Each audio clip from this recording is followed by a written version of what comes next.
Virat Kohli ODI cricket से retirement announce कर सकते हैं। जी हां, विराट कोहली ने इसको लेकर दो बड़े संकेत भी दे दिए हैं। और क्या विराट कोहली की इंडिया और ऑस्ट्रेलिया ओडीआई सीरीज आखिरी ओडीआई सीरीज हो सकती है? फैंस के मन में सबसे बड़ा सवाल तो यही है। और इसको लेकर सबसे बड़ा संकेत विराट कोहली ने यह दे दिया है, जहां पर उन्होंने एक तरफ ये इशारा किया है कि वो रिटायरमेंट नहीं लेने वाले हैं, क्योंकि इंडिया और ऑस्ट्रेलिया ओडीआई सीरीज शुरू होने से पहले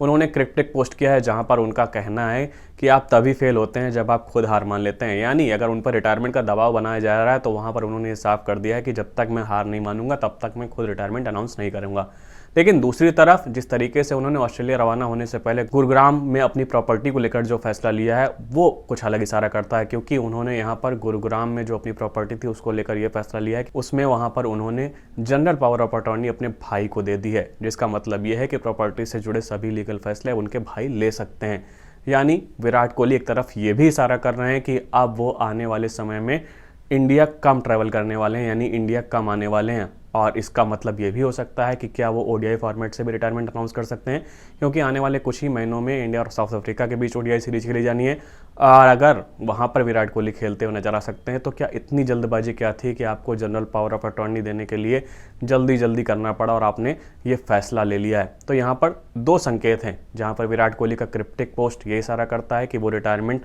नहीं लेने वाले हैं, जबकि प्रॉपर्टी को लेकर जो उन्होंने फैसला लिया है वो ये इशारा करता है कि वो इंडिया कम ट्रैवल करने वाले हैं और शायद वो ओडीआई क्रिकेट को भी अलविदा कह सकते हैं। बता दें, विराट कोहली ने इंडिया और ऑस्ट्रेलिया ओडीआई सीरीज शुरू होने से पहले जब वो ऑस्ट्रेलिया के लिए रवाना होने वाले थे, तो उससे पहले जब वो लंदन से भारत पहुंचे तो इससे पहले वो गुरुग्राम में पहुंचे थे, जहां पर उन्होंने सबसे बड़ा फैसला ये लिया कि उन्होंने अपनी जो गुरुग्राम स्थित प्रॉपर्टी थी उसकी जो जनरल पावर ऑफ अटॉर्नी है वो अपने भाई के नाम कर दी है। जिसका मतलब ये होता है कि अब उनके भाई उससे जुड़ी कोई भी लीगल फैसले आराम से ले सकते हैं और इसके लिए विराट कोहली को किसी भी तरीके की भागदौड़ की जरूरत नहीं होगी, जो साफ तौर पर यह इशारा करता है कि विराट कोहली के आने वाले समय में इंडिया ट्रैवल नहीं करेंगे, क्योंकि इंडिया और ऑस्ट्रेलिया ओडीआई सीरीज का तो वो पार्ट है। लेकिन कुछ ही महीनों बाद जब यहाँ पर